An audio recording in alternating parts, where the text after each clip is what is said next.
Eu estava ali parada, com a mão tremendo, segurando aquela caixinha de veludo azul marinho, quando meu marido apontou para o mostruário de vidro da joalheria e soltou a frase que mudaria minha vida para sempre.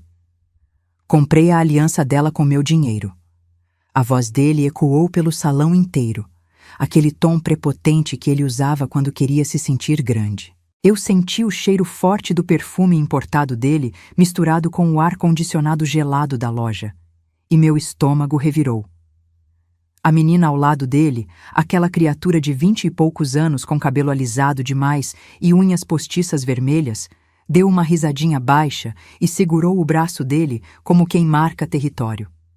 Eu olhei para os meus próprios dedos, para o anel de esmeralda da minha avó que brilhava na minha mão direita. E foi quando a Carmen, a vendedora que me atendia há mais de 15 anos naquela joalheria da Rua 15 de Novembro em Curitiba, ergueu os olhos e me encarou com uma expressão que eu nunca tinha visto antes. Era uma mistura de indignação e solidariedade feminina que atravessa gerações. Senhora Helena, a voz dela saiu firme, clara, cortando o silêncio constrangedor que tinha se instalado depois da fala do Rodrigo. A senhora mesma pagou por essa aliança. Eu lembro perfeitamente de você. Foi em agosto de 2006, 3 dias antes do casamento. A senhora veio sozinha, escolheu o par de alianças de ouro branco, pagou à vista com cheque da sua conta pessoal.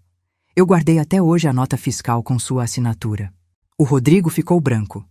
Não aquele branco de susto, mas aquele branco de quem acabou de ser desmascarado na frente da pessoa errada. A menina, ao lado dele, soltou o braço devagar, como se de repente ele queimasse. Eu senti algo estranho subindo pelo meu peito, algo que eu não sentia há muito tempo. Não era raiva, não era humilhação, era poder. Era a sensação de finalmente ter uma testemunha, de finalmente ter prova viva de algo que eu sabia há anos, que meu marido tinha construído a narrativa dele em cima das minhas conquistas, do meu dinheiro, do meu suor. A joalheria tinha aquele cheiro característico de lugar caro, aquela mistura de couro das poltronas com perfume francês e metal polido. As luzes de LED embutidas no teto faziam os diamantes do mostruário brilharem como estrelas presas em caixas de vidro. Eu estava ali porque tinha vindo buscar meu anel de esmeralda, que tinha deixado para ajuste do aro, e dei de cara com essa cena. Meu marido de 18 anos, pai dos meus 2 filhos, entrando de mãos dadas com uma menina que poderia ser nossa filha mais velha, escolhendo um colar de pérolas caríssimo. Quando ele me viu, não teve vergonha na cara. Não desviou o olhar. Não soltou a mão dela. Simplesmente me olhou com aquele desprezo que ele tinha aperfeiçoado ao longo dos últimos anos e decidiu fincar a faca mais fundo. Decidiu me humilhar. Decidiu reescrever a história ali mesmo, na frente dela, na frente das vendedoras, na frente de outros clientes que fingiam olhar para as vitrines, mas estavam bebendo cada palavra daquela cena patética. Tudo que você tem eu que dei, ele continuou, inflando o peito dentro daquele terno cinza que eu mesma tinha escolhido e pago na última liquidação da Renner. Essa aliança, esse anel aí da sua mão, as roupas que você usa, o carro que você dirige, a casa onde você mora, tudo. Você nunca pagou nada na sua vida. A menina ao lado dele sorriu, aquele sorriso maldoso de quem acha que está ganhando alguma coisa. Eu olhei para ela e pensei, coitada, ela não sabe que está comemorando a posse de um homem falido, de um mentiroso, de alguém que em poucos meses não vai ter nem onde cair morto. Mas eu não disse nada, ainda não. Eu apenas respirei fundo, senti o ar-condicionado gelado entrando pelas minhas narinas e olhei de volta para Carmen, que segurava agora uma pasta preta de couro. Senhor Rodrigo. A voz dela tinha uma frieza cirúrgica agora. Eu trabalho aqui há 27 anos. Eu tenho memória fotográfica para clientes e para vendas. Essa senhora aqui, ela apontou para mim, nunca, em nenhuma das vezes que esteve aqui, veio acompanhada do senhor. Ela sempre pagou tudo sozinha. As alianças de casamento, o anel de esmeralda que pertenceu à avó dela e ela mandou trocar o aro, os brincos de pérola que ela comprou para a filha dela no ano passado, tudo. Eu tenho registro de tudo. E se o senhor quiser questionar, eu posso pedir para o gerente trazer as notas fiscais. Eu vi a mandíbula do Rodrigo tremer. Vi o músculo do pescoço dele pulsar. A menina deu um passo para trás, como se de repente percebesse que tinha entrado numa história que não conhecia o começo. Eu segurei firme a caixinha azul marinho do meu anel. Senti o veludo macio contra a palma da minha mão suada e finalmente abri a boca. Obrigada, Carmen. Pode emitir a nota fiscal do meu anel no meu CPF, como sempre. Minha voz saiu calma, controlada, quase doce. Eu estava com 42 anos, 18 deles desperdiçados com esse homem, mas naquele momento, naquela joalheria cheia de testemunhas, eu senti que tinha 42 anos de experiência, de luta, de construção. Eu era arquiteta. Eu desenhava casas, reformava espaços, transformava ambientes. E ali, naquele exato segundo, eu percebi que era hora de fazer a maior reforma da minha vida. Demolir aquele casamento podre e construir algo novo sobre os escombros. Rodrigo, eu disse, virando para ele pela primeira vez, encarando aqueles olhos castanhos que um dia eu achei bonitos e agora só via covardia. Você tem razão numa coisa. Eu dirijo um carro. Um Civic 2023 que eu comprei à vista com o dinheiro do projeto do condomínio da Água Verde. Eu moro numa casa. Uma casa que eu reformei com R$800 mil da herança da minha avó, enquanto você gastava seu salário em motéis e presentes para suas amantes. E eu uso roupas. Roupas que eu mesma compro, porque você nunca me deu um presente de aniversário decente em 18 anos de casamento. A menina arregalou os olhos. Carmen abriu um sorriso discreto. Rodrigo ficou roxo. Você quer saber o que eu nunca paguei na minha vida, Rodrigo? Eu nunca paguei para ser humilhada. Mas adivinhe, a conta chegou e você vai pagar cada centavo dela. Eu virei as costas. Peguei meu anel da mão da Carmen, que apertou minha mão com força numa solidariedade silenciosa, e caminhei em direção à porta da joalheria. Meus saltos faziam aquele barulho seco contra o piso de mármore, um barulho ritmado, decidido, de quem sabe exatamente para onde está indo. Eu ouvi a voz dele atrás de mim, chamando meu nome, aquele tom autoritário de sempre querendo me fazer parar, me fazer obedecer, me fazer voltar e aceitar a humilhação calada como eu tinha feito por anos. Mas eu não parei. Eu não virei. Eu não dei a ele a satisfação de me ver hesitar. Eu atravessei a porta de vidro, senti o calor de outubro batendo no meu rosto, o barulho do centro de Curitiba me envolvendo e puxei meu celular da bolsa. Eu tinha 3 ligações perdidas do Dr. Maurício, meu advogado. Ou melhor, o advogado que eu tinha contratado 3 meses atrás, quando finalmente aceitei que esse casamento não tinha mais conserto.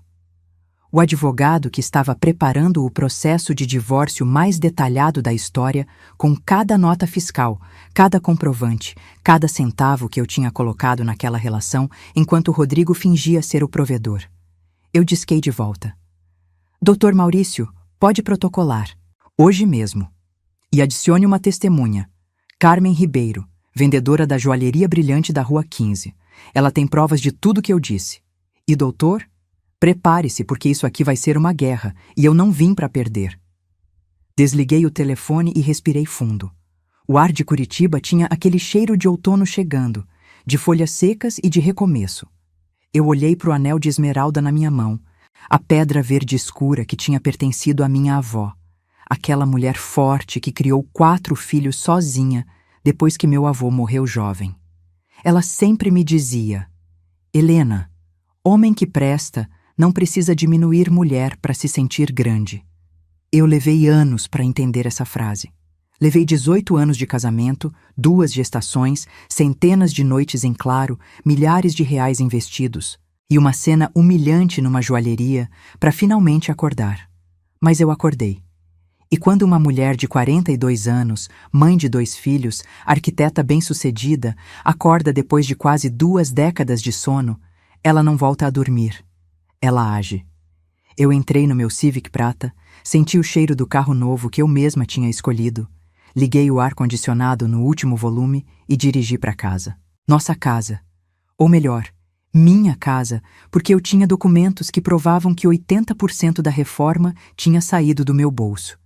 Eram 3:30 da tarde.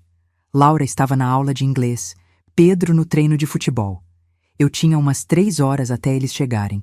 3 horas para começar a fazer o que eu deveria ter feito anos atrás: juntar provas, organizar documentos, preparar o terreno. Eu não sabia ainda que essa tarde na joalheria era só o começo, que a humilhação que o Rodrigo tentou me causar ia se virar contra ele de um jeito que nem nos piores pesadelos dele ele conseguiria imaginar. Eu não sabia que a Carmen ia se tornar uma aliada fundamental. Eu não sabia que aquela menina de 20 e poucos anos ia aparecer depois no processo como mais uma de uma lista quilométrica de traições. Eu não sabia de muita coisa ainda. Mas eu sabia de uma: que nunca mais eu ia aceitar ser humilhada. Nunca mais eu ia engolir sapo. Nunca mais eu ia fingir que estava tudo bem enquanto minha dignidade era pisoteada. Eu parei o carro na garagem, desliguei o motor e fiquei ali sentada no silêncio por 1 minuto. 1 minuto inteiro só para sentir. Sentir a raiva, sentir a tristeza, sentir a decepção, mas sentir também algo novo: determinação. Eu olhei para o retrovisor e vi meu reflexo. Cabelos castanhos com algumas mechas grisalhas que eu me recusava a pintar porque gostava de como elas faziam meu rosto parecer mais maduro, mais sábio. Olhos verdes cansados, mas ainda brilhantes. Pele com algumas rugas de expressão que contavam histórias de sorrisos e lágrimas. Eu não era mais aquela menina de 24 anos que casou achando que amor era suficiente. Eu era uma mulher de 42, e eu tinha aprendido que amor sem respeito não vale nada, que parceria sem reciprocidade é exploração, que casamento sem verdade é prisão. Eu saí do carro, tranquei as portas e entrei em casa pelo acesso da cozinha. A casa cheirava a café velho e a silêncio. Rodrigo não estava. Ele devia ter ficado na joalheria terminando de comprar o colar para a amante dele. Ou quem sabe tinha ido para algum motel barato gastar o salário que ele recebia da empresa do próprio pai. Eu não me importava mais. Eu subi direto para o quarto, para o closet, e puxei a caixa de sapatos velha que eu escondia no fundo da prateleira mais alta. Dentro dela tinha tudo: cópias de extratos bancários, prints de conversas do celular dele que eu tinha fotografado quando ele deixava desbloqueado, anotações de datas e horários de mentiras, recibos de hotéis que ele dizia serem viagens a trabalho, mas que eu descobri depois serem encontros com outras mulheres. 3 anos juntando provas. 3 anos me preparando para esse dia. Se você quer descobrir como uma arquiteta de Curitiba transformou uma humilhação pública na maior vingança da vida de um marido mentiroso, se inscreva agora no canal e ativa o sininho, porque o que aconteceu a seguir ninguém poderia imaginar. Deixa seu like se você já passou por algo parecido. E comenta de onde você está assistindo, porque essa história está só começando e a vingança foi servida gelada. Eu conheci o Rodrigo numa festa de formatura de arquitetura, em dezembro de 2005. Eu tinha 24 anos recém-completados, acabava de me formar na PUC do Paraná com louvor, e estava flutuando naquela sensação de que o mundo inteiro estava aberto para mim. A festa era num buffet chique no Batel. Tinha aquele cheiro de flores brancas misturado com champanhe barata que a comissão de formatura tinha conseguido com desconto. Eu usava um vestido preto simples que tinha comprado com o dinheiro do meu estágio e estava conversando com minhas amigas sobre os planos de abrir um escritório juntas quando ele apareceu. Rodrigo era amigo do irmão de uma colega minha, tinha 27 anos. Trabalhava como gerente comercial na empresa de importação do pai dele e tinha aquele jeito confiante de homem que nunca precisou lutar muito por nada. Ele usava um terno azul marinho bem cortado, perfume caro, e tinha um sorriso fácil que enganava. Naquela época, eu achei ele charmoso. Hoje eu sei que charme sem caráter é só máscara. Ele me puxou para dançar naquela mesma noite. Segurou minha cintura com uma intimidade que deveria ter me assustado, mas que eu interpretei como interesse genuíno, e sussurrou no meu ouvido que eu era a mulher mais bonita daquele salão. Eu me senti especial. Eu me senti vista.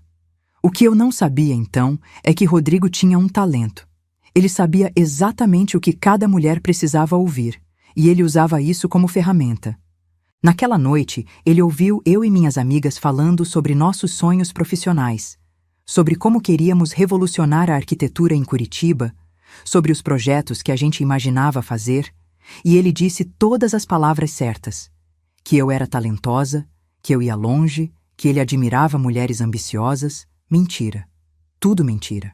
O que ele admirava era a ideia de ter uma mulher bem-sucedida do lado dele para inflar o ego dele, para fazer ele parecer progressista, moderno, enquanto nos bastidores ele trabalhava para me diminuir.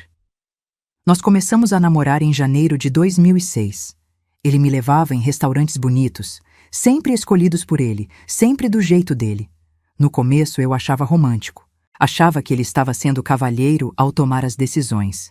Depois eu percebi que ele simplesmente não conseguia abrir mão do controle. Ele me apresentou para os pais dele em fevereiro, num almoço de domingo na casa deles no Mercês. A mãe dele, Dona Neuza, era uma mulher de 60 anos que tinha passado a vida inteira servindo o marido e os filhos, sem opinião própria, sem vida própria. Ela olhou para mim com uma mistura estranha de inveja e pena quando eu contei que estava começando meu próprio escritório de arquitetura. O pai dele, seu Armando, dono da tal empresa de importação, mal olhou para mim durante o almoço inteiro. Ele tratava a esposa como empregada, e eu vi o Rodrigo repetindo os mesmos gestos, estalando os dedos para chamar atenção, pedindo as coisas sem por favor nem obrigado, esperando ser servido.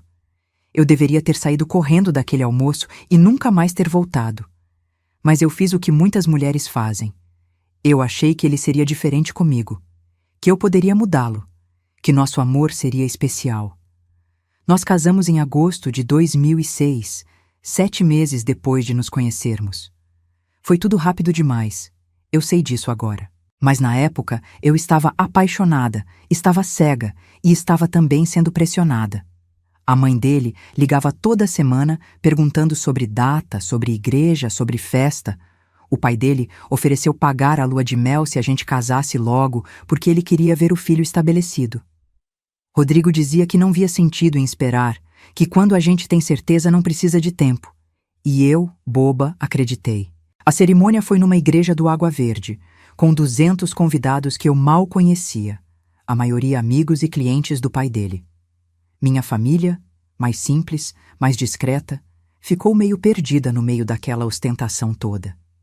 Minha avó, aquela que tinha me deixado a herança anos depois, segurou minha mão antes de eu entrar na igreja e disse: "Minha filha, você tem certeza?" Eu disse que sim, eu menti.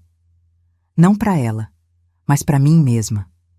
As alianças, aquelas que 17 anos depois causariam uma cena na joalheria, eu comprei sozinha 3 dias antes do casamento. Rodrigo tinha me dado um cheque para eu ir escolher, mas quando fui descontar o cheque, voltou por falta de fundos. Eu liguei para ele constrangida e ele deu uma desculpa qualquer sobre transferência entre contas que não tinha caído. Eu não questionei. Eu peguei meu próprio talão de cheques, fui até a joalheria Brilhante na rua 15 de novembro e a Carmen me atendeu pela primeira vez. Ela era uma mulher de uns 40 anos, então, cabelos curtos pintados de loiro, sorriso gentil, e tinha aquele jeito profissional, mas caloroso de quem realmente se importa com os clientes. Eu escolhi um par de alianças de ouro branco, simples, mas elegantes, e paguei à vista os R$ 3.500 que custavam na época. Carmen emitiu a nota fiscal no meu CPF, guardou tudo direitinho e me desejou felicidades. Ela não sabia que estava me vendendo as algemas do meu próprio cárcere. A lua de mel foi em Cancún, paga pelo sogro como prometido. 7 dias num resort all-inclusive, onde Rodrigo passou mais tempo no bar com outros turistas brasileiros do que comigo. Eu passei boa parte daqueles dias sozinha na praia, lendo revistas de arquitetura, planejando meu escritório que eu tinha tido que deixar em stand-by por causa do casamento. Quando voltamos para Curitiba, a realidade bateu rápido. Nós fomos morar num apartamento alugado no Cabral, 2 quartos, que o pai dele pagou os primeiros 3 meses como presente de casamento. Depois disso, o aluguel caiu nas minhas costas. Rodrigo ganhava na época uns R$ 4.000 na empresa do pai, mas o dinheiro evaporava. Ele tinha aquele hábito de gastar com bobagens, tênis de marca, eletrônicos, jantares caros com os amigos onde ele sempre fazia questão de pagar a conta toda para aparecer. Enquanto isso, eu que pagava a luz, a água, o mercado, o condomínio. Eu comecei a trabalhar como associada num escritório de arquitetura grande, porque abrir o meu próprio tinha ficado caro demais sem apoio. Eu ganhava uns R$ 3.000 no começo, mas eu era boa, eu era dedicada, e em 6 meses eu já estava tocando projetos grandes sozinha. Eu acordava às 6 da manhã, saía de casa às 7, voltava às 8 da noite. Rodrigo acordava às 9, saía às 10, voltava às 6. Mas era ele quem reclamava de cansaço. Era ele quem chegava em casa e se jogava no sofá esperando que eu fizesse janta. Era ele quem falava que tinha tido um dia difícil enquanto eu estava ali de pé há 15 horas direto. Eu não reclamava. Eu achava que era assim que tinha que ser. Que casamento era sobre sacrifício, sobre companheirismo, sobre dividir as cargas. O que eu não percebia é que eu estava carregando tudo sozinha e ele só estava pesando em cima. Em 2008, eu engravidei da Laura. Foi uma gravidez planejada, ou pelo menos eu achava que era. Rodrigo falava muito sobre ter filhos, sobre construir uma família, mas quando eu contei para ele que estava grávida, a reação dele foi estranha. Ele ficou feliz por uns 2 segundos. Depois ficou preocupado com dinheiro, com espaço, com como a gente ia fazer. Eu que tive que acalmá-lo, dizer que a gente dava conta, que eu continuaria trabalhando. E eu continuei. Trabalhei grávida até o 8º mês, com os pés inchados, com dor nas costas, pegando ônibus quando o carro quebrava porque Rodrigo precisava do dele para trabalhar. A Laura nasceu em março de 2009, de cesariana, num hospital particular que meu plano de saúde cobriu. Rodrigo estava lá na hora do parto, filmou tudo, postou foto nas redes sociais se fazendo de pai babão. Mas quando chegamos em casa, quando a Laura chorava de madrugada, quando precisava trocar fralda, quando precisava dar banho, ele sumia. Sempre tinha uma desculpa, que estava cansado do trabalho, que homem não entendia dessas coisas, que eu era a mãe, então era natural que eu fizesse melhor. Eu voltei a trabalhar quando a Laura tinha 4 meses. Coloquei ela numa creche perto do escritório, amamentava nos intervalos, trabalhava que nem uma louca para dar conta de tudo. Meu salário tinha subido para R$ 5.000, mas mesmo assim, tudo ficava apertado, porque agora tinha fralda, tinha leite, tinha roupa de bebê, tinha pediatra. Rodrigo continuava ganhando a mesma coisa. Continuava gastando da mesma forma, continuando contribuindo com migalhas. Foi nessa época que minha avó materna, Dona Conceição, começou a ficar doente. Ela tinha 83 anos, morava sozinha numa casa simples no Pinheirinho e estava com Alzheimer avançado. Minha mãe trabalhava o dia inteiro como professora, então sobrou para mim cuidar dela. Eu passava os finais de semana na casa da minha avó. Levava a Laura pequena, limpava, cozinhava, dava banho, levava no médico. Rodrigo ia comigo uma vez ou outra, mas passava o tempo inteiro no celular, reclamando do calor, querendo ir embora. Minha avó faleceu em dezembro de 2010. Foi um dos dias mais tristes da minha vida. Ela era minha melhor amiga, minha confidente, a mulher mais forte que eu conhecia.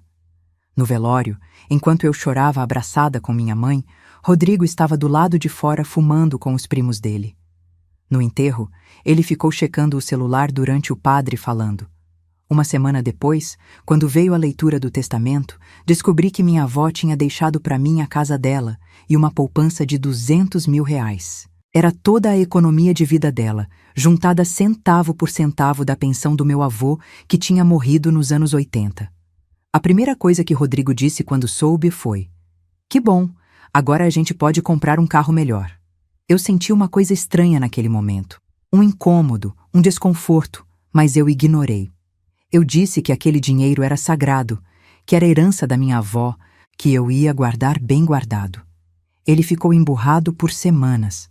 Em 2011, eu saí do escritório onde trabalhava e finalmente abri meu próprio.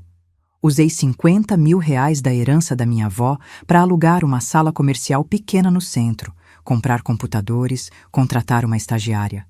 Rodrigo achou arriscado. Disse que eu devia esperar, que a economia estava ruim, que eu devia pensar na nossa família. Mas eu fui teimosa. E deu certo. Em 6 meses, eu já tinha uma carteira de clientes fiéis, projetos residenciais e comerciais, indicações chegando toda semana. Eu acordava às 5 da manhã, levava a Laura na creche, trabalhava até às 7 da noite. Buscava ela, chegava em casa, fazia janta, colocava ela para dormir e ainda ficava até meia-noite finalizando projetos no notebook. Rodrigo chegava em casa às 6, jantava, assistia televisão e ia dormir. Mas era ele quem dizia para os amigos e família que estava bancando meu escritório, que estava me apoiando, que era ele quem segurava as pontas em casa. Mentira. Tudo mentira. Em 2013, eu engravidei do Pedro. Dessa vez, não foi planejado. Foi acidente, falha na pílula. Quando contei para o Rodrigo, ele ficou visivelmente irritado. Disse que não era hora, que a gente mal estava conseguindo dar conta da Laura, que meu escritório estava começando a decolar e uma nova gravidez ia atrapalhar tudo. Eu chorei naquela noite, sozinha no banheiro, sentindo o peso da rejeição. Mas eu decidi que ia ter aquele bebê e que ia dar conta de tudo. E eu dei. O Pedro nasceu em outubro de 2013. Parto normal, hospital particular. Rodrigo não estava presente porque tinha uma reunião importante no trabalho. Minha mãe que ficou comigo. Quando ele chegou 3 horas depois do parto, cheirando a cerveja, dizendo que tinha passado rapidinho num bar para comemorar com os colegas, eu senti algo quebrar dentro de mim. Mas eu engoli. Eu sorri. Eu disse que estava tudo bem, porque era isso que eu fazia. Eu engolia, eu aguentava, eu segurava a onda sozinha. Os anos seguintes foram uma rotina insana. 2 filhos pequenos, escritório crescendo, marido ausente. Eu ganhava cada vez mais, meu escritório estava bombando, eu tinha fechado parcerias com construtoras grandes, tinha projetos saindo em revista de decoração. Em 2015, eu ganhei um prêmio de arquitetura sustentável por um projeto residencial que fiz no Santa Felicidade. Rodrigo foi comigo na cerimônia, tirou fotos, postou nas redes sociais como se fosse conquista dele também. Mas em casa, naquela mesma noite, quando eu estava eufórica mostrando o troféu para os meus filhos, ele soltou: "Não sobe muito na cabeça não, Helena. Prêmio não paga conta." Eu senti como se tivesse levado um tapa, mas eu não respondi. Eu só guardei o troféu numa prateleira e continuei trabalhando. Em 2017, a gente finalmente saiu do apartamento alugado e comprou uma casa no Jardim Social. Era uma casa antiga, grande, bem localizada, mas precisando de reforma completa. Custou 700 mil reais. Eu dei 300 mil de entrada, da herança da minha avó que eu ainda tinha guardada. Rodrigo entrou com 100 mil que pegou emprestado do pai dele. O resto a gente financiou em 20 anos. Mas quando a escritura saiu, o nome dele apareceu na frente. Rodrigo Vasconcelos e Helena Vasconcelos. Nessa ordem. Como se ele fosse o principal comprador. Eu engoli mais uma vez. A reforma da casa foi toda bancada por mim. 800 mil reais ao longo de 2 anos. Eu usei o resto da herança da minha avó. Mais dinheiro de projetos que eu tinha feito. Eu escolhi cada detalhe, cada piso, cada acabamento. Rodrigo aparecia de vez em quando para reclamar que estava demorando muito, que estava ficando caro, mas nunca colocou 1 centavo. E quando a casa ficou pronta, em 2019, linda, moderna, reformada, ele levou os amigos dele para fazer churrasco e ficou dizendo: "Essa é minha casa, eu que construí tudo isso." Foi mais ou menos nessa época que eu comecei a desconfiar das traições. Pequenas coisas no começo. Perfume diferente na camisa, mensagens no celular que ele escondia, reuniões que se estendiam até tarde demais. Eu questionava, ele negava, dizia que eu estava louca, paranoica, que era estresse do trabalho, gaslighting clássico. Mas eu não era louca, eu era esperta. E eu comecei a investigar, comecei a anotar horários, datas, inconsistências nas histórias dele. Comecei a fotografar conversas quando ele deixava o celular desbloqueado. Comecei a guardar recibos de motel que eu achava no bolso do paletó dele quando ia lavar. Durante 3 anos, de 2020 até 2023, eu montei um dossiê completo. Eu tinha prints de conversas dele com pelo menos 5 mulheres diferentes. Eu tinha fotos dele entrando em motéis. Eu tinha recibos, eu tinha testemunhas. Eu tinha tudo. Mas eu continuei casada. Por quê? Pelos meus filhos, pela estabilidade deles. Porque eu achava que era melhor eles terem um pai presente, mesmo que ausente emocionalmente, do que crescerem numa família separada. Porque eu tinha medo do julgamento. Porque eu tinha medo de não dar conta sozinha. Porque eu tinha medo de tanta coisa. Mas o medo, eu descobri naquela tarde na joalheria, é só uma jaula que a gente mesmo constrói. E eu tinha acabado de achar a chave. Naquela mesma noite, depois da cena na joalheria, eu não dormi. Não porque estava nervosa ou com medo, mas porque estava ocupada. Ocupada organizando cada documento, cada prova, cada pedaço de evidência que eu tinha juntado ao longo de 3 anos. Rodrigo chegou em casa por volta das 11 da noite, bêbado, cambaleando, com aquele hálito azedo de cerveja barata e cigarro. Ele entrou no quarto, onde eu estava sentada na cama com o notebook, cercada de papéis, e teve a audácia de tentar se explicar. Helena, aquilo na joalheria foi um mal-entendido. A menina é só uma estagiária da empresa.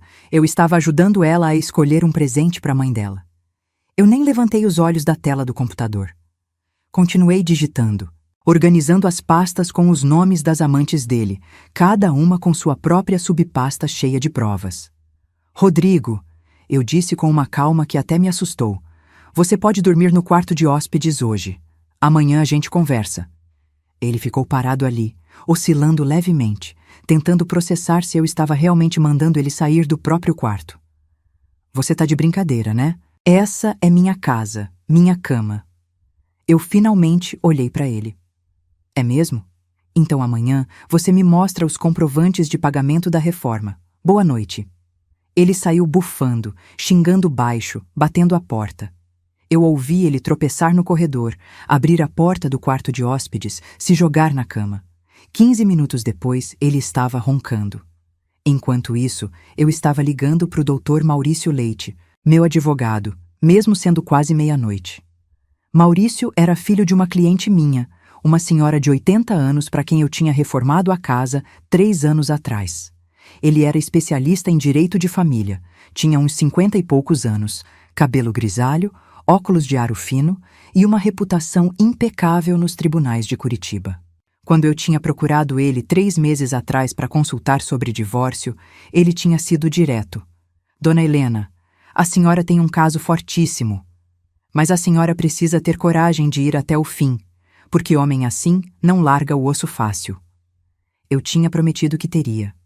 E ali, naquela noite, depois daquela humilhação pública, eu estava cumprindo minha promessa. Doutor Maurício, desculpa a hora, mas é urgente. Aconteceu uma coisa hoje que mudou tudo. Eu contei para ele sobre a joalheria, sobre a Carmen, sobre a cena inteira. Ele ficou em silêncio por uns segundos depois que eu terminei, e então deu uma risada seca. Dona Helena, ele facilitou nossa vida. Humilhação pública na frente de testemunha idônea? Mais uma amante identificável? Isso é ouro. A senhora consegue o contato dessa vendedora amanhã cedo? Eu disse que sim. Perfeito. Amanhã às 9 da manhã eu quero a senhora no meu escritório, com todos os documentos que a gente já separou, mais o contato da testemunha. A gente protocola até o fim da semana. E Dona Helena? A voz dele ficou séria. A partir de agora, grave tudo. Toda conversa com ele, toda discussão, todo xingamento. O celular no bolso gravando. A gente vai precisar. Eu prometi que gravaria. Desliguei o telefone e continuei trabalhando até às 4 da manhã. Quando o sol nasceu na sexta-feira, dia 12 de outubro de 2023, eu já tinha tomado banho, me vestido com o meu melhor conjunto social cinza e estava tomando café na cozinha quando a Laura desceu. Minha filha tinha 16 anos. Estava no 2º ano do ensino médio e tinha herdado meus olhos verdes e minha teimosia. Ela sentou na cadeira em frente à minha e me olhou com aquela cara de quem sabia que tinha algo errado. Mãe, o pai dormiu no quarto de hóspedes? Eu respirei fundo. Eu não queria envolver meus filhos naquela guerra, mas eu também não ia mentir para eles. Dormiu, amor. A gente teve uma discussão ontem. Laura cruzou os braços. Sobre as mulheres? Eu quase deixei a xícara de café cair. Você sabe? Ela revirou os olhos. Mãe, eu tenho 16 anos, não sou cega. Eu vejo ele no celular o tempo todo escondendo mensagem. Eu vejo ele chegando tarde cheirando a perfume. Eu não sou idiota. E eu também vejo você fingindo que tá tudo bem. Mas não tá, né? Eu segurei a mão dela por cima da mesa, senti a pele macia e jovem dela contra a minha, e escolhi minhas palavras com cuidado. Não, meu amor, não está tudo bem. E eu vou fazer algo a respeito. Mas eu preciso que você confie em mim e que você cuide do seu irmão, porque as próximas semanas vão ser difíceis. Laura apertou minha mão de volta. A gente tá com você, mãe, eu e o Pedro. A gente sempre esteve. Naquele momento, naquela cozinha que eu mesma tinha reformado, com aquela filha incrível que eu tinha criado praticamente sozinha, eu soube que tinha tomado a decisão certa. Não era só por mim. Era por eles também. Era para mostrar para minha filha que mulher não aceita humilhação. Era para mostrar para o meu filho como um homem não deve tratar uma mulher. Era para quebrar o ciclo. Às 9h eu estava no escritório do Dr. Maurício, que ficava num prédio comercial elegante na Visconde de Guarapuava. A sala dele era toda em madeira escura, estantes cheias de livros jurídicos, uma mesa enorme de mogno e aquele cheiro característico de papel velho e café forte. Ele me recebeu com um aperto de mão firme e me apresentou para sua assistente, a doutora Juliana, uma advogada jovem de uns 35 anos, cabelo preso num coque perfeito, que seria responsável por compilar todas as provas. Eu despejei tudo em cima da mesa dele. 3 pastas organizadas por ano, cada uma dividida em categorias: extratos bancários, prints de conversas, fotos, recibos, notas fiscais, anotações. Meu Deus do céu! A doutora Juliana murmurou, folheando os documentos. Isso aqui é um trabalho investigativo de nível profissional. Eu dei um sorriso cansado. 3 anos de noites em claro. Dr. Maurício começou a analisar os documentos com aquela atenção meticulosa de quem sabe exatamente o que está procurando. Ele parava em cada comprovante, cada nota, cada print, fazendo anotações numa caderneta preta. Depois de 1 hora, ele tirou os óculos, esfregou os olhos e me olhou com uma expressão de quem estava impressionado. Dona Helena, eu trabalho com divórcio há 28 anos. Eu já vi de tudo. Mas isso aqui? Ele bateu na pilha de documentos. Isso aqui é o caso mais bem documentado que eu já peguei. A senhora tem prova de adultério múltiplo, prova de que ele mentiu sobre contribuições financeiras, prova de que ele usou o nome dele em patrimônio construído majoritariamente pela senhora. E se eu não me engano, ele puxou uma pasta específica. A senhora também tem algo sobre desvio de dinheiro da empresa do sogro? Eu assenti.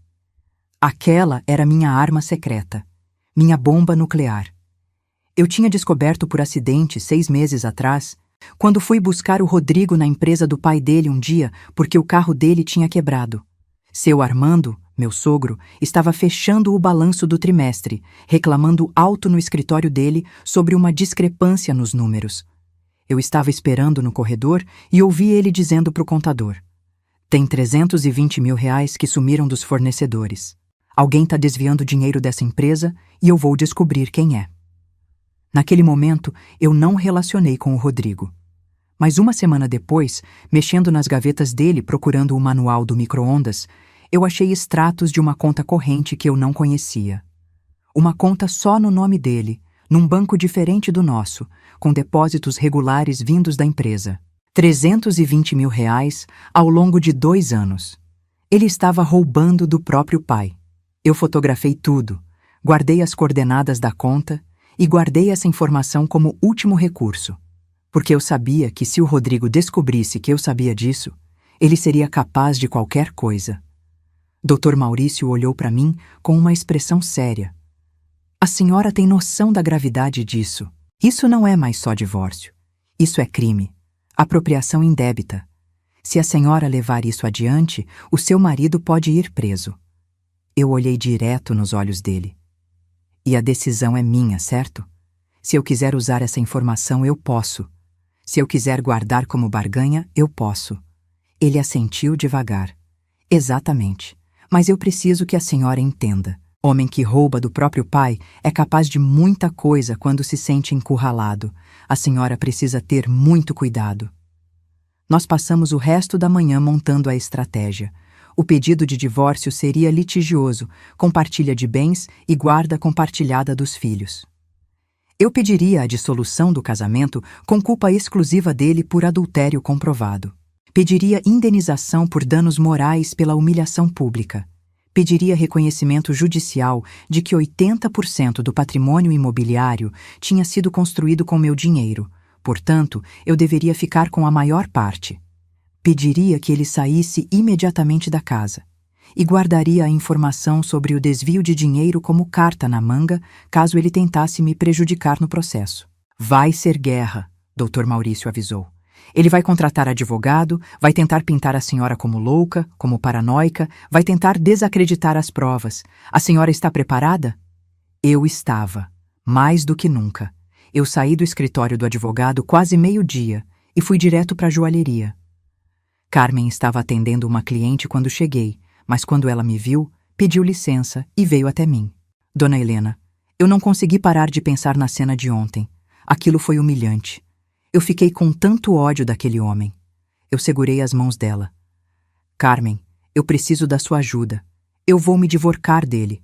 E eu preciso que você seja minha testemunha, que você conte no tribunal exatamente o que viu ontem e que você forneça cópia das notas fiscais de todas as compras que eu fiz aqui ao longo dos anos.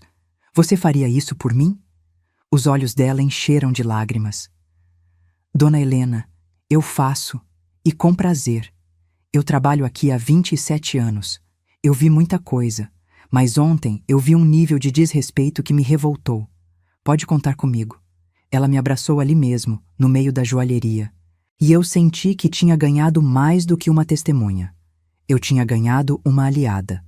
Naquela tarde, eu voltei para casa e encontrei Rodrigo na sala, assistindo futebol na televisão, bebendo cerveja, como se nada tivesse acontecido. Como se a humilhação de ontem fosse só um detalhe insignificante. Eu parei na frente da TV, bloqueando a visão dele. Rodrigo, a gente precisa conversar. Ele bufou. Sai da frente, Helena. O jogo tá bom. Eu puxei meu celular do bolso, apertei o botão de gravar e coloquei no modo viva voz. Eu disse que a gente precisa conversar. Agora. Ele finalmente olhou para mim, irritado. Sobre o quê? Sobre ontem? Eu já te expliquei, foi mal entendido. Eu dei uma risada seca. Mal entendido? Você estava escolhendo um colar de 10 mil reais para sua amante, Rodrigo, na minha frente.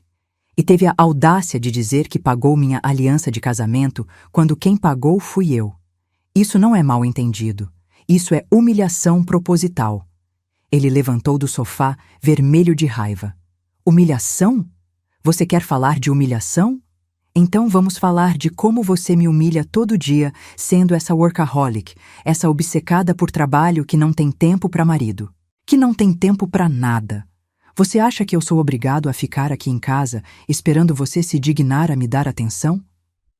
Eu senti a raiva subindo, mas eu mantive a voz calma, porque eu sabia que aquilo estava sendo gravado. Rodrigo, eu trabalho para sustentar essa família. Eu pago as contas dessa casa. Eu paguei a reforma. Eu pago a escola dos nossos filhos. Eu pago a comida que você está comendo, a cerveja que você está bebendo, a roupa que você está usando. Então, não vem me falar de humilhação quando você passa o dia inteiro traindo com mulher atrás de mulher, enquanto eu carrego esse casamento nas costas sozinha. Ele deu um passo na minha direção. Aquela postura agressiva de homem que não aceita ser contrariado. Você não passa de uma frustrada, Helena. Uma frustrada que acha que, porque ganha uns trocados com um projetinho de arquitetura, é melhor do que todo mundo. Você devia agradecer por ter um marido que aguenta você. Porque, olha, com essa sua idade, com esses seus quilinhos a mais, com essa sua mania de querer mandar em tudo, você não acha outro homem, não. Aquilo doeu. Não vou mentir. Aquelas palavras foram feitas para ferir, e elas feriram. Mas eu não deixei transparecer. Eu só sorri, um sorriso frio, calculado, e falei: Sabe, Rodrigo, você tem razão. Eu não vou achar outro homem. Mas não porque eu não preste. É porque eu não vou procurar. Porque depois de você, depois de 18 anos aturando suas mentiras, suas traições, sua mediocridade disfarçada de superioridade, eu aprendi uma coisa. Eu não preciso de homem nenhum. Eu nunca precisei. Quem sempre precisou de mim foi você. Eu virei as costas e comecei a subir a escada. Ele gritou atrás de mim: E você acha que vai para onde? Essa casa é minha, você não vai a lugar nenhum. Eu parei no meio da escada, olhei para baixo e disse com toda a calma do mundo: Rodrigo, até segunda-feira você vai receber uma notificação judicial. Processo de divórcio. E pode já ir procurando advogado, porque você vai precisar de um muito bom. Ah, e uma coisa, essa casa não é sua. Nunca foi. Mas isso você vai descobrir no tribunal. Eu subi o resto da escada, entrei no quarto, tranquei a porta e desliguei o gravador do celular. 13 minutos de gravação. 13 minutos de ele se incriminando, me xingando, me desrespeitando. Mais uma prova para o processo. Naquele fim de semana foi tenso. Rodrigo não saiu de casa, ficou circulando feito animal enjaulado, alternando entre me ignorar e me encarar com ódio. As crianças perceberam a tensão. Laura me puxou para um canto no sábado de manhã e perguntou se estava tudo bem. Eu disse que sim, que logo as coisas iam se acertar. O Pedro, meu filho de 13 anos, ficou mais quieto que o normal, sentindo que tinha algo errado, mas sem saber o quê. Eu passei o fim de semana inteiro revisando documentos, conferindo se não tinha esquecido nada, preparando mentalmente para o que viria. Na segunda-feira de manhã, Dr. Maurício ligou confirmando que o processo tinha sido protocolado. Rodrigo seria notificado ainda naquela tarde. Dona Helena, a partir de agora, a senhora não conversa mais com ele sobre nada relacionado ao divórcio. Tudo passa por mim. Se ele tentar intimidar, se ele ameaçar, se ele fizer qualquer coisa, a senhora me liga imediatamente. Eu prometi que ligaria. Eram umas 4 horas da tarde, quando o oficial de justiça tocou a campainha. Eu estava no escritório em casa, trabalhando num projeto de uma clínica veterinária, quando ouvi a campainha. Desci e vi pela janela o carro oficial parado na frente. Rodrigo estava na sala. Tinha voltado cedo do trabalho. Ele atendeu a porta, conversou alguns minutos com o oficial, assinou uns papéis e voltou para dentro segurando um envelope pardo. Eu estava parada no meio da escada, observando. Ele abriu o envelope ali mesmo, em pé na sala, e começou a ler. Eu vi o rosto dele mudar de cor conforme ele ia avançando nas páginas. Primeiro ficou branco, depois vermelho, depois roxo. Ele levantou os olhos e me viu ali na escada. Você tá de sacanagem. Divórcio? Danos morais? Partilha desproporcional? Você enlouqueceu? Eu desci os últimos degraus com calma. Não, Rodrigo, eu finalmente fiquei lúcida. Depois de 18 anos dormindo, eu acordei. E agora, prepare-se, porque a guerra não vai ser fácil, e eu não vou perder. A reação do Rodrigo foi pior do que eu imaginava. Naquela mesma noite, depois de receber a notificação, ele entrou no meu escritório em casa feito um furacão, jogou os papéis do processo na minha mesa e gritou que eu tinha enlouquecido, que eu estava destruindo nossa família, que os filhos iam sofrer por culpa da minha decisão insana. Eu mantive a calma, peguei meu celular, apertei o botão de gravar e disse apenas: Rodrigo, qualquer conversa sobre o divórcio precisa passar pelo meu advogado. Não vou discutir isso com você. Ele deu um soco na parede, abriu um buraco no gesso que eu mesma tinha escolhido na reforma e saiu batendo a porta. Eu ouvi ele descendo as escadas, pegando as chaves do carro e saindo de casa com o motor acelerado. Eram 8 da noite de uma segunda-feira de outubro. Eu não sabia ainda, mas aquela seria a primeira de muitas noites que ele não voltaria para casa. Na terça-feira de manhã, eu levei as crianças na escola e fui direto para o escritório do Dr. Maurício. Ele me recebeu com a notícia de que Rodrigo já tinha contratado um advogado, o Dr. Fábio Mendes, conhecido em Curitiba por ser agressivo, combativo e especialista em defender homens em processos de divórcio. Dona Helena, O Dr. Fábio já entrou em contato comigo. Ele quer uma reunião de conciliação antes de ir para o tribunal. Eu sugiro que a gente aceite, só para ver o que eles têm. Eu concordei. A reunião foi marcada para quinta-feira, 3 dias depois, no próprio escritório do Dr. Maurício. Eu passei aqueles 3 dias preparando mentalmente, organizando mais documentos e me blindando emocionalmente para o que estava por vir. Eu sabia que Rodrigo ia tentar me desestabilizar, ia tentar me fazer parecer louca, ia tentar virar o jogo. Mas eu tinha munição. Muita munição. Na quinta-feira, 23 de outubro de 2023, eu cheguei no escritório do Dr. Maurício 15 minutos antes da hora marcada.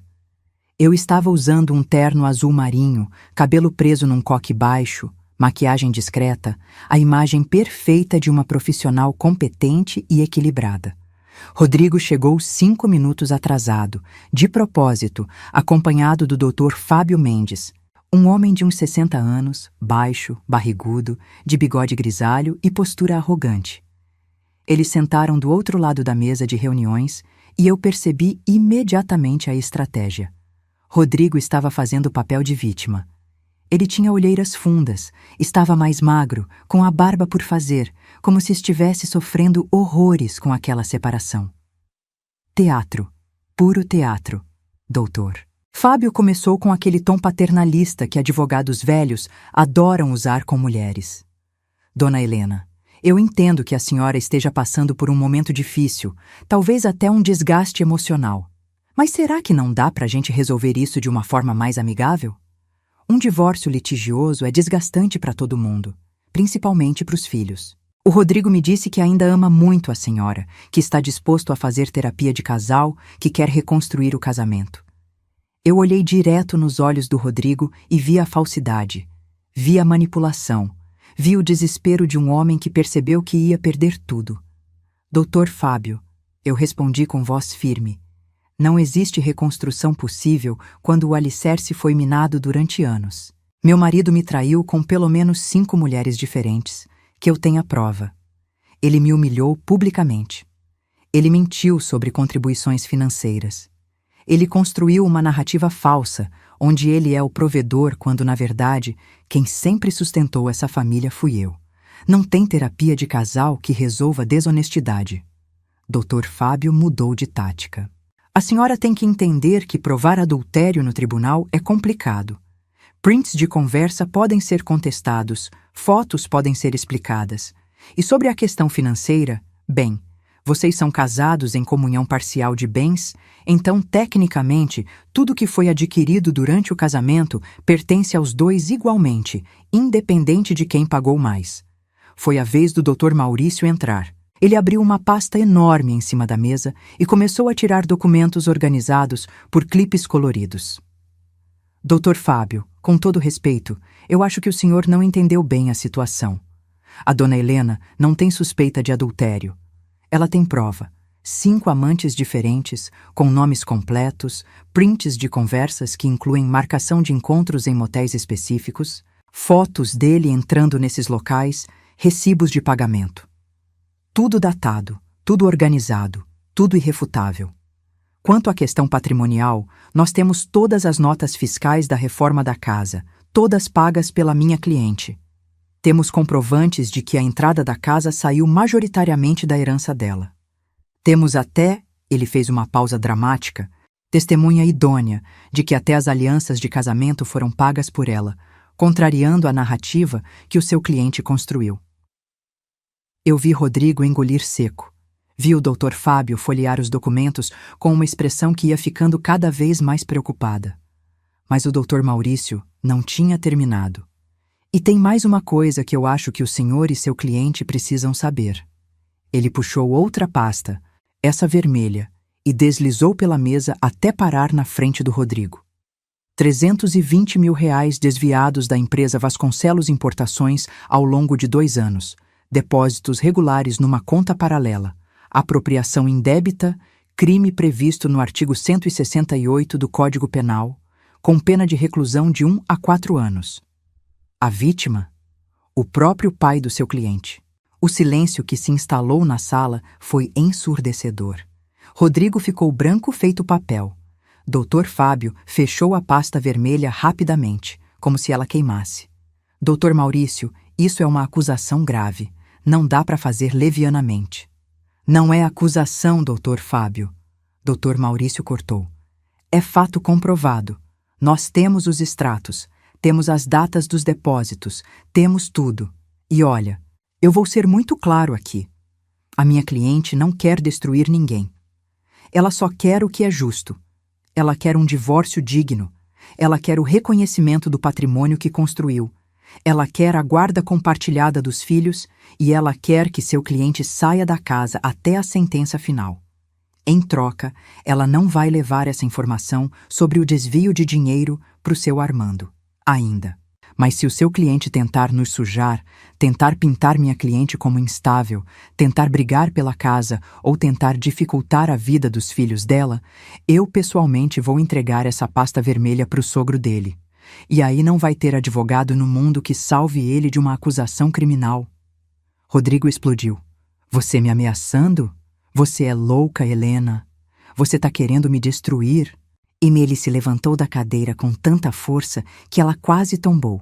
Eu dei minha vida por você. Eu podia ter casado com qualquer uma, mas eu escolhi você. E é assim que você me paga? Me expondo, me humilhando, me ameaçando? Eu me levantei também, devagar, apoiei as duas mãos na mesa e olhei bem nos olhos dele. Rodrigo, você não deu sua vida por mim. Você sugou a minha. Você pegou meus melhores anos, meu dinheiro, meu trabalho, minha dedicação e transformou tudo em combustível para o seu ego. Você nunca me respeitou, nunca me valorizou, nunca me viu como parceira. Para você eu sempre fui só a sua plateia, a boba que ia aplaudir enquanto você se fazia de grande homem. Mas acabou. Eu não sou mais sua plateia. Eu sou sua ex-mulher. E você vai aprender do jeito mais doloroso que mulher não é propriedade, não é capacho e definitivamente não é idiota. Dr. Fábio tentou controlar a situação. Vamos todos se acalmar. Rodrigo, senta. Dona Helena, por favor, vamos tentar ser racionais. Mas Rodrigo não sentou. Ele apontou o dedo para mim, tremendo de raiva. Você vai se arrepender disso, Helena. Você vai perder tudo. Seus filhos vão te odiar quando souberem que você destruiu essa família. Você vai ficar sozinha, velha e sozinha, porque ninguém vai querer uma mulher amargurada feito você. Cada palavra dele era um tiro, mas nenhuma acertou, porque eu tinha passado tanto tempo sendo atingida que desenvolvi uma armadura. Rodrigo, eu disse com uma calma gelada, meus filhos já sabem de tudo. Eles sabem das suas traições. Eles sabem que você nunca esteve presente. Eles sabem quem sustentou essa casa. E eles estão comigo. Quanto a ficar sozinha, eu prefiro 1000 vezes solidão com dignidade do que companhia com humilhação. Ele saiu da sala, batendo a porta.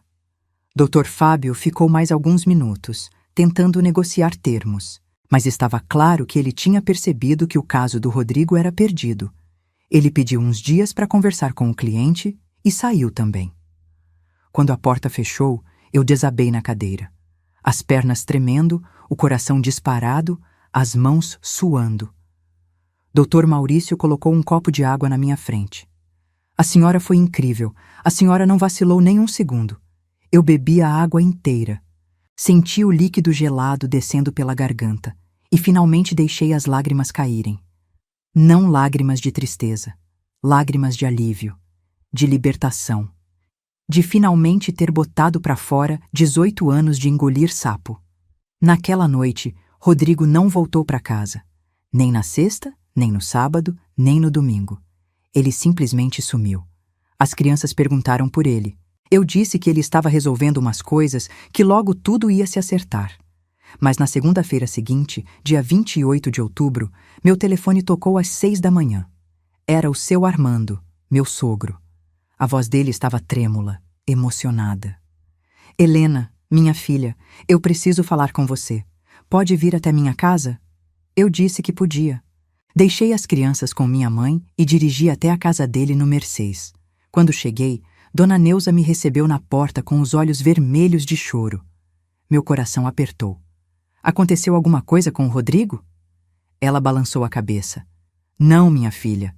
Ou melhor, sim, seu Armando descobriu tudo. Eu entrei na casa e encontrei meu sogro sentado na sala, com uma pasta aberta no colo, aquela mesma pasta vermelha que o Dr. Maurício tinha mostrado na reunião. Ele olhou para mim e eu vi decepção profunda naqueles olhos de 70 anos. Helena, como é que meu filho foi capaz de fazer isso? Eu sentei do lado dele, peguei a mão dele e contei tudo. Contei sobre as traições, sobre as mentiras, sobre a humilhação na joalheria, sobre como eu tinha descoberto o desvio de dinheiro. Seu Armando chorou. Um homem de 70 anos, empresário bem-sucedido, chorou feito criança. Eu criei um monstro. Eu mimei ele demais. Eu sempre passei a mão na cabeça dele e agora olha no que deu. Dona Neuza se aproximou, colocou a mão no ombro do marido. Armando, a culpa não é sua. A culpa é dele, que escolheu ser desonesto. Seu Armando limpou as lágrimas, endireitou a postura e olhou para mim com uma determinação que eu não esperava. Helena, eu quero que você saiba de uma coisa. Eu não sabia de nada que meu filho fez com você. Se eu soubesse, eu teria dado um jeito nisso faz tempo. Você sempre foi uma nora exemplar, uma mãe maravilhosa para os meus netos, uma mulher trabalhadora e honesta. E meu filho te tratou feito lixo. Isso não vai ficar assim. Eu vou tirar ele da empresa. Eu vou fazer ele devolver cada centavo que roubou. E no seu processo de divórcio, se você precisar de mim como testemunha, eu vou. Eu vou para o tribunal e vou contar para todo mundo que tipo de homem meu filho é. Eu comecei a chorar. Não de tristeza, mas de alívio de finalmente ter alguém da família do Rodrigo enxergando a verdade. Obrigada, seu Armando. Obrigada por acreditar em mim. Eu saí da casa dos meus sogros com o coração mais leve. O círculo estava se fechando. Rodrigo estava perdendo tudo: a mulher, a casa, o emprego, a confiança do próprio pai. E o melhor, ele tinha causado tudo isso sozinho. Eu não inventei nada. Eu não forjei prova. Eu só documentei a verdade. Nos dias seguintes, as peças continuaram caindo. A Carmen da joalheria formalizou seu depoimento por escrito, com cópias de todas as notas fiscais das minhas compras ao longo de 15 anos. Dr. Maurício conseguiu contato com 2 das 5 amantes, e uma delas aceitou depor, uma mulher de 32 anos chamada Jéssica, que tinha se relacionado com Rodrigo por quase 1 ano e que tinha sido descartada quando ele conheceu a próxima. O processo estava blindado, estava perfeito, estava imbatível. A audiência de conciliação foi marcada para o dia 15 de novembro. Chegou o dia e eu estava preparada. Usei meu melhor terno preto, cabelo solto, maquiagem impecável. Entrei no Fórum de Curitiba, no centro, e subi até a sala onde seria a audiência. Rodrigo já estava lá, acompanhado do Dr. Fábio, e ele tinha uma expressão de derrota que eu nunca tinha visto antes. 30 dias tinham se passado desde a notificação. 30 dias onde ele tinha perdido literalmente tudo. O juiz, Dr. Henrique Ramos, um homem de uns 55 anos, sério, mas justo, abriu a sessão perguntando se havia possibilidade de acordo. Dr. Fábio olhou para o Rodrigo, que balançou a cabeça. Meritíssimo. Meu cliente aceita os termos propostos pela parte autora. Eu não consegui esconder a surpresa. Todos os termos? Dr. Maurício perguntou. Todos. Divórcio com culpa do réu, partilha com 80% dos bens para a autora, guarda compartilhada, saída imediata da residência. Meu cliente também renuncia ao pedido de pensão alimentícia reversa e não vai contestar mais nada. Foi rápido, assustadoramente rápido. Depois de 18 anos de casamento, depois de 2 filhos, depois de tanto sofrimento, acabou em 15 minutos de audiência. O juiz homologou o acordo, marcou a data para a sentença final e deu por encerrada a sessão. Quando saí daquela sala, eu era oficialmente separada judicialmente. Faltava só o divórcio definitivo, que viria em 60 dias. Rodrigo me esperou no corredor. Ele estava diferente, mais magro, mais velho, mais cansado. Helena, eu só quero que você saiba que eu sinto muito, por tudo. Eu olhei para ele e não senti raiva, não senti ódio, não senti nada, só vazio. Rodrigo, eu também sinto muito. Sinto muito pelos anos que desperdicei acreditando em você. Mas isso acabou. E agora a gente segue vidas separadas. Eu virei as costas e caminhei em direção à saída do fórum, meus saltos ecoando no mármore frio do corredor. Hoje, enquanto escrevo essa história, estão completando exatamente 1 ano e 3 meses desde aquela tarde na joalheria.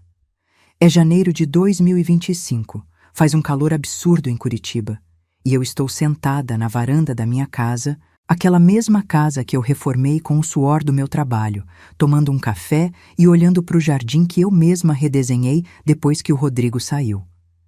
Tirei aqueles arbustos pesados que ele gostava e plantei jasmins, lavandas, um pequeno pomar de bergamota. A casa respira diferente agora, mais leve, mais minha. Os últimos 15 meses foram uma montanha-russa, mas foram também os meses mais libertadores da minha vida. Deixa eu te contar como as coisas se desenrolaram depois daquela audiência. O divórcio definitivo saiu em janeiro de 2024, exatamente 2 meses depois da audiência de conciliação, como previsto. Eu me lembro do dia que recebi a sentença final no meu e-mail. Era uma manhã de segunda-feira. Eu estava no meu escritório revisando o projeto de uma casa de campo em São José dos Pinhais quando o Dr. Maurício ligou. Dona Helena chegou. A senhora está oficialmente divorciada. E parabéns, porque raramente eu vejo uma sentença tão favorável. O juiz reconheceu tudo: a culpa exclusiva do réu, o desequilíbrio na contribuição patrimonial, até concedeu os danos morais no valor de R$50 mil pela humilhação pública. Eu desliguei o telefone e chorei. Chorei muito.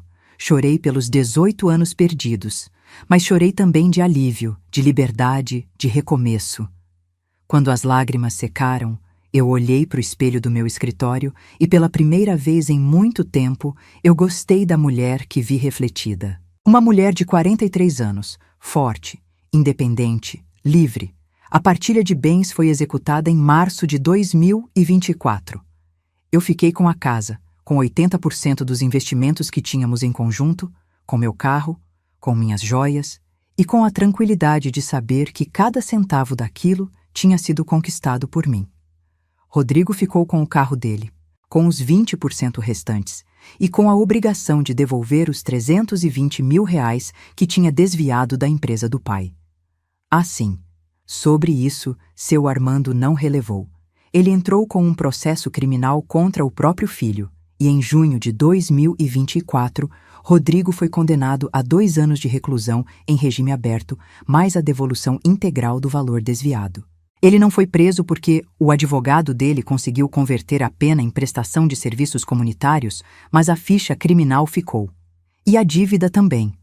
Ele perdeu o emprego na empresa da família, perdeu a credibilidade no mercado e hoje, segundo me contaram, trabalha como vendedor numa concessionária de carros usados, ganhando salário mínimo mais comissão.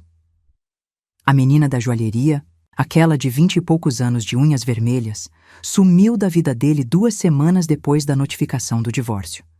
Eu descobri depois, através da Carmen que tem ouvido para tudo, que ela estava interessada só no dinheiro dele e quando percebeu que ele estava falido, pulou fora sem olhar para trás. As outras amantes também desapareceram. Nenhuma quis assumir relacionamento com um homem falido, desempregado, com ficha criminal. Rodrigo, o grande sedutor, o homem que se achava irresistível, descobriu da pior forma que o charme dele sempre foi bancado pelo dinheiro que ele fingia ter, mas que na verdade era meu. Eu não vou mentir e dizer que não senti uma satisfação imensa quando soube disso. Senti sim, porque às vezes a vida tem uma ironia poética que nenhum roteiro de novela consegue superar. Meus filhos, minha Laura de 17 anos e meu Pedro de 14, lidaram com o divórcio cada um do seu jeito. A Laura ficou aliviada. Ela me confessou meses depois que vinha sofrendo há anos vendo o pai me desrespeitar, vendo ele chegar tarde, vendo as brigas silenciosas que eu tentava esconder. Ela disse que tinha medo de crescer e se casar com alguém como o pai dela, de repetir o ciclo, e que ver eu tomando uma atitude tinha sido a lição mais importante que ela poderia ter recebido. Mãe, você me ensinou que mulher não aceita migalha, que a gente merece respeito, parceria de verdade, não esmola de atenção. Ouvir isso dela, da minha filha adolescente, valeu cada lágrima, cada noite em claro, cada dificuldade. O Pedro ficou mais confuso no começo. Questionou por que eu tinha tomado essa decisão, sentiu falta do pai mesmo com todas as ausências. Mas com terapia, com conversa, com tempo, ele também entendeu. Ele me disse semana passada que quer ser diferente do pai quando crescer, que quer ser o tipo de homem que contribui de verdade, que respeita a parceira, que não some quando a vida aperta. O relacionamento deles com o Rodrigo, hoje, é cordial, mas distante. Eles veem ele um fim de semana sim, outro não, como determina a guarda compartilhada. Mas não há intimidade. Não há aquela conexão que deveria existir entre pai e filhos. E sabe por quê? Porque você não constrói vínculo com ausência. Você não cria amor com desrespeito. Os anos em que ele podia ter sido presente, ter sido parceiro, ter sido pai de verdade, ele escolheu ser egoísta, mentiroso, infiel. E agora ele colhe o que plantou. Os filhos dele são educados com ele, mas não sentem falta quando ele não está. E isso dói nele. Eu sei que dói. Eu vejo nos olhos dele quando ele vem buscar as crianças e elas entram no carro sem entusiasmo, só cumprindo obrigação. Mas eu não tenho pena. Eu tenho consciência de que consequências existem e que a gente paga pelos nossos atos, cedo ou tarde. Quanto a mim, minha vida floresceu de um jeito que eu nem imaginava possível. Meu escritório de arquitetura explodiu. Depois do divórcio, depois de toda aquela história ter vazado no círculo social de Curitiba, porque essas coisas sempre vazam, eu recebi um apoio impressionante de outras mulheres. Mulheres que tinham passado por situações parecidas, mulheres que admiraram minha coragem, mulheres que queriam me contratar justamente porque eu representava força, superação, independência. Nos últimos 15 meses eu fechei 23 projetos novos. Reformas residenciais, projetos comerciais, até uma parceria com uma construtora grande para desenvolver um condomínio inteiro de casas sustentáveis. Meu faturamento triplicou. Eu contratei mais 2 arquitetos para me ajudar, uma secretária, uma estagiária. Eu tive que alugar uma sala maior. Meu sonho de 24 anos, aquele que eu tive que engavetar quando casei, finalmente se realizou aos 44. Eu voltei a ter vida social, coisa que eu tinha abandonado completamente durante o casamento porque o Rodrigo sempre arrumava desculpa para não sair, ou quando saía, ficava de cara amarrada ou me constrangia na frente dos outros. Eu retomei contato com amigas da faculdade que tinha perdido. Entrei num clube de leitura com outras mulheres da minha idade. Comecei a fazer pilates 3 vezes por semana.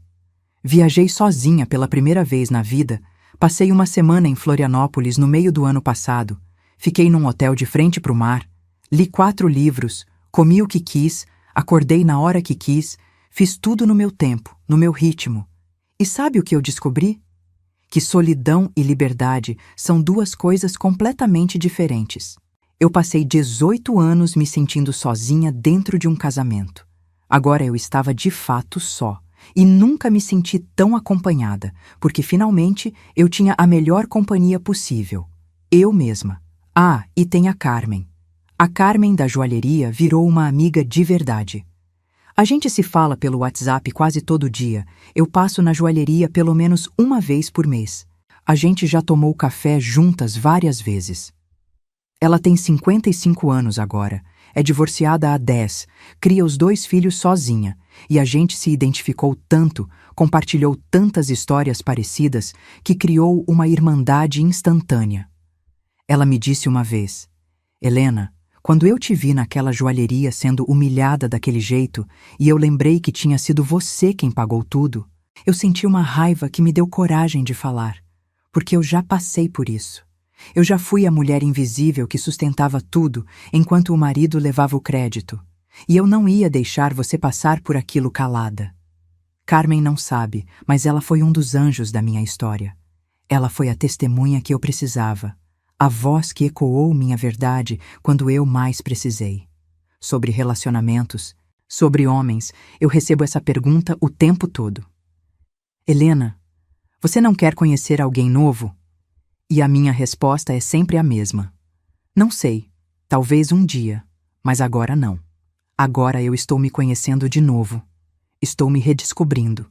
Estou aprendendo quem é Helena sem ser a Helena esposa, a Helena mãe, a Helena profissional.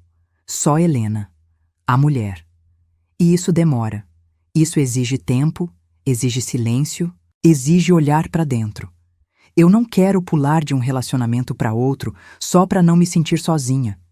Eu quero, se e quando eu me relacionar de novo, que seja por escolha consciente, não por carência. Que seja porque eu encontrei alguém que soma, que respeita, que enxerga. E se eu não encontrar? Tá tudo bem também. Porque eu finalmente aprendi que eu sou o suficiente sozinha. Teve um momento, lá por setembro do ano passado, uns 9 meses depois do divórcio ter sido finalizado, que eu estava organizando uns documentos antigos e achei uma foto do meu casamento. Eu, com 24 anos, sorrindo, usando aquele vestido branco que eu achei lindo na época e que hoje eu acho simples demais, segurando o buquê de rosas brancas ao lado do Rodrigo de terno cinza. A gente parecia feliz naquela foto. A gente parecia apaixonado. E talvez a gente até fosse naquele exato momento, naquele dia de agosto de 2006. Mas felicidade de momento não sustenta casamento de décadas. E amor sem respeito não passa de ilusão. Eu olhei para aquela foto, para aquela Helena de 24 anos que não sabia o que estava por vir, e senti uma ternura misturada com tristeza. Eu não guardei a foto. Eu joguei fora. Não por raiva, não por mágoa, mas porque aquela Helena não existe mais. E a Helena de hoje não precisa de lembranças de um passado que só trouxe dor. O Rodrigo tentou me procurar algumas vezes ao longo desse ano. Mensagens no WhatsApp pedindo pra gente conversar, dizendo que sentia falta, que tinha errado, que queria uma segunda chance. Eu nunca respondi. Bloqueei o número dele depois da terceira mensagem. A gente só se comunica através dos advogados ou quando é estritamente necessário sobre as crianças. E eu pretendo manter assim. Por que volta? Pra quê? Pra ele ter mais uma chance de me diminuir, de me trair, de me usar? Não, obrigada. Eu já dei 18 anos da minha vida pra esse homem. Ele não vai ter nem mais um segundo. As pessoas me perguntam se eu o perdoei. E a resposta é complexa. Eu não acordo todo dia pensando nele. Não nutro ódio, não desejo mal. Mas perdoar não significa esquecer, e definitivamente não significa dar outra chance. Perdoar é sobre liberar a minha paz, não sobre absolver os erros dele. E nesse sentido, sim, eu perdoei. Mas eu perdoei para mim, não para ele. Minha avó, aquela que me deixou a herança e que sempre foi minha fonte de força, teria ficado tão orgulhosa de mim. Eu penso nisso direto. Penso em como ela lutou a vida inteira, viúva jovem, 4 filhos para criar, sem grana, sem apoio, mas com dignidade. Ela nunca se curvou, nunca aceitou ser menos. E ela me ensinou isso, mesmo quando eu não estava pronta para ouvir. Toda vez que eu olho para o meu anel de esmeralda, aquele que pertenceu a ela e que hoje brilha no meu dedo, eu sinto que ela está comigo. Que ela está sorrindo, orgulhosa, dizendo: eu sabia que você era forte, minha filha. Eu sempre soube. E sabe de uma coisa? Aquela herança dela, aqueles 200 mil reais que ela deixou, mais a casa que eu vendi por 400 mil, não foi só dinheiro. Foi libertação. Foi a possibilidade de eu ter meu próprio negócio, de eu não depender de ninguém, de eu ter escolha. Minha avó me deu escolha. E eu usei essa escolha para me libertar. Hoje, janeiro de 2025, eu tenho 44 anos. Eu tenho rugas no rosto que não tinha antes. Tenho cabelos grisalhos que não pinto porque gosto da sabedoria que eles representam. Tenho um corpo que carregou 2 filhos e que mostra as marcas disso. E eu nunca me senti tão bonita. Porque beleza não é sobre juventude, não é sobre padrão, não é sobre agradar olhar alheio. Beleza é sobre estar em paz consigo mesma. É sobre olhar no espelho e gostar do que vê, não porque é perfeito, mas porque é autêntico. É sobre carregar as cicatrizes e transformá-las em medalhas. Eu sou uma mulher divorciada, mãe de 2 adolescentes, empresária bem-sucedida e, acima de tudo, eu sou uma mulher livre. Livre das mentiras, livre das traições, livre da necessidade de aprovação de quem nunca me mereceu. Se tem uma coisa que eu quero que você, que está me ouvindo agora, leve dessa história, é isso. Nunca é tarde para recomeçar. Nunca. Eu tinha 42 anos quando decidi que chega. 42. 2 décadas de vida adulta já vividas. 2 filhos adolescentes. Uma carreira estabelecida. E mesmo assim, eu mudei tudo. Porque a alternativa era continuar morrendo aos poucos naquele casamento e eu escolhi viver. Viver de verdade. Não fingir. Não sobreviver. Viver. E olha, não foi fácil. Teve noite que eu chorei até dormir. Teve dia que eu quis desistir. Teve momento que eu me perguntei se eu estava fazendo a coisa certa.